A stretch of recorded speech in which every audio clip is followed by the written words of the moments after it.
In this video, we're going to walk through 7 legitimate ways homeowners underdocument their contents loss after a fire. More importantly, we'll show you how to see your belongings differently so that your claim reflects the full value of what you actually lost. Most homeowners accidentally leave thousands of dollars out of their fire insurance claim. Insurance claims don't pay based on how you remember your belongings. They pay based on how you document them and how those items would actually be replaced. And that difference matters more than people realize, because when most homeowners start their inventory, they remember the big, obvious objects, but they forget the systems around them. The spare batteries, the attachments, the consumable supplies, the replacement parts, the half-used materials, and those categories can add up much faster than people expect. We've been through 2 house fires, and this channel exists to help people navigate recovery calmly. One of the hardest parts of that process is rebuilding a contents claim, because suddenly you're asked to turn your entire life into a list. Yeah. In this video, we're going to walk through 7 legitimate ways homeowners underdocument their contents loss after a fire. More importantly, we'll show you how to see your belongings differently so that your claim reflects the full value of what you actually lost. This isn't about exaggerating anything, it's about understanding how households actually exist in systems, sets, supplies, and working setups. And once you start seeing your belongings that way, your inventory becomes much more accurate. Yeah. One thing that surprised us during our own claim happened when we started listing our brewing equipment. Our first instinct was to write something simple like brewing kit. But when we looked closer, we realized it wasn't just one item. It was the fermenters, the airlocks, the tubing, the hydrometer, the sanitizer, the bottles, the caps, the labels, the ingredients, the yeast, the hops, things stored in the fridge, the storage crates, and all of those things are part of the working setup. And once we started looking at our belongings that way, we realized something important. Our household, and any household, is rarely made up of single objects. It's made up of systems, and that shift in thinking changed how we documented everything. Yes, with the insurance company, if you list just a brewing kit, they're going to price you the cheapest brewing kit you can get. So it's important to itemize these lists and look at the components. Yeah, especially because many items are specialty or aftermarket. It increases the value dramatically because you pay dramatically more for those items. And you may not have realized how much with hobbies that you accumulate certain components of that hobby over time and add to your setups. Yeah. One of the most common mistakes people make is describing things too vaguely. They write things like kitchen utensils, garage tools, bedding, but vague descriptions often lead to generic valuations. A better approach is describing items the way you would actually replace them. For example, instead of bedding, you might write queen sheet set with fitted sheet, flat sheet, and 2 pillowcases. And you would even want to get more detailed with thread count or the brand name if you know the brand name. That's a huge help in these situations. That small change helps reflect how the item actually exists in the real world and helps with insurance pricing and your documentation. Many items are not standalone objects. They're part of a system. For example, a drill may include a charger, spare battery, a bit set, a carrying case, maybe even aftermarket carrying case. A camera may include extra batteries, memory cards, lens filters, camera bag, tripod. One useful question during inventory is, was this a single item or part of a working setup? And did you purchase it as a setup or did you purchase those items individually? Because that is a big difference. Yes, many household items are purchased and used as sets. Examples include sheet sets, towel sets, cookware sets, glassware, dining chairs, bar stools, lamps sold as pairs. Sometimes people document only the surviving item instead of the original set context. That difference can affect how the item is valued. Yeah, that makes a big difference when you look at things like if 2 of your kitchen chairs are ruined, you don't want to replace them with 2 different kitchen chairs and then you have a mismatching set. You get to repurchase the entire set or get the value of the entire set, and what you choose to do with that money is up to you. Before we move to the next category, there's one type of loss that surprises almost everyone during a claim.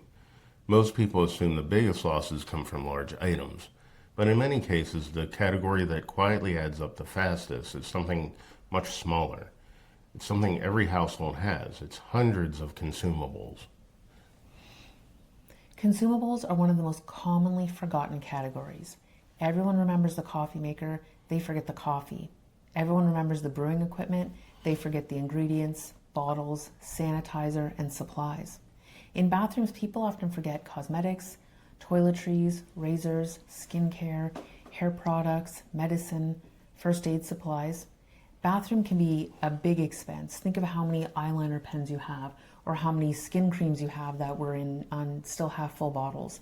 And in kitchens, people forget spices, oils, baking ingredients, snacks, cleaning products, batteries, candles. Households are built out of hundreds of small items, and when those items disappear from an inventory, that can represent a significant loss. Accessories often complete an item. Examples include blender lids, extra cups, memory cards, chargers, replacement blades, storage cases. And these pieces may seem small, but they are often essential to life, and they add up pretty quickly. Yeah, remember the microwave glass plate that we did not include because we didn't think it was a big deal? Then we tried to replace it. We couldn't find the right one. It ended up costing a fortune. I think we ordered 3 before we found the right glass plate, and that should have been replaced by the insurance company. We didn't think it was a big deal, but those not big deals add up to a lot of money. Also, many people dismiss unfinished projects during inventory. But unfinished doesn't mean valueless. Examples include partially completed craft projects, brewing batches in progress, woodworking materials, fabric already cut for sewing. If the materials existed in your home, they were part of your belongings. Does that include my half-built birdcage? Some of the most forgotten belongings live in storage areas: garages, attics, basements, hall closets, pantry shelves, underbed containers. These spaces often contain duplicates, backup supplies, seasonal items, older equipment, and specialty tools.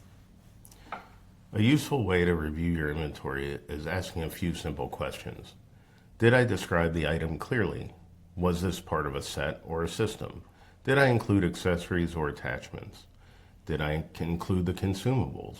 Did I check our storage areas? One tool that can help during inventory is AI. You can use prompts that help recall hobby or specialty items. For example, help me remember uncommon household items people forget in a fire insurance inventory. Or you can say something like, what are some items I might have forgot I purchased because I homeschool my kids, or I like knitting, or I'm an avid gardener. This can help rebuild categories that are sometimes hard to remember under stress. One of the strangest parts of a fire claim is realizing how difficult it can be to remember your own life once everything has been disrupted. You remember living in your house, but turning that life into a detailed list is surprisingly hard. And that's why people underdocument their belongings without even realizing it. Understanding the cause of the fire is an important step in the recovery process, but once that begins to settle, most homeowners quickly run into new frustration with the contents claim process. This is the stage where you start documenting everything that was lost. And this is also where many homeowners begin interacting more with their insurance adjuster. For a lot of people, that part of the process can feel slow, sometimes confusing, sometimes even frustrating, and it's easy to assume that your adjuster is being lazy or not paying attention to your claim. But the reality is usually different. Most adjusters are responsible for many claims at the same time, and each claim can involve thousands of individual items that have to be reviewed and valued. Yeah. Because of that, insurance companies often use automated systems and AI tools to estimate the value of items in a contents inventory. Those systems usually search the internet for the lowest comparable price they can find, which means the initial value assigned to many items can be lower than what it would actually cost you to replace them. What many homeowners don't realize is that those prices are not final. You can challenge them. If an item is undervalued, you can submit a correction by providing a link that shows the actual replacement cost, or just submit the price that you find. When you provide clear documentation, though, that information can be used to update your value in your claim more efficiently. So those conversations with your adjuster aren't just paperwork, they're actually where a lot of the financial outcome of your claim gets decided. And if you understand how to document your belongings properly, those frustrating conversations can actually turn into more money, a lot more money, recovered in your claim. In the next video, we're going to walk through 7 ways homeowners accidentally leave money out of their contents claim and how to document your belongings in a way that reflects the real value of what was lost. And if you watch that video, you'll start seeing your inventory very differently in a way that can help you recover more of the money your insurance policy is designed to pay. If you're working through recovery after a fire, that's a video you'll want to watch next.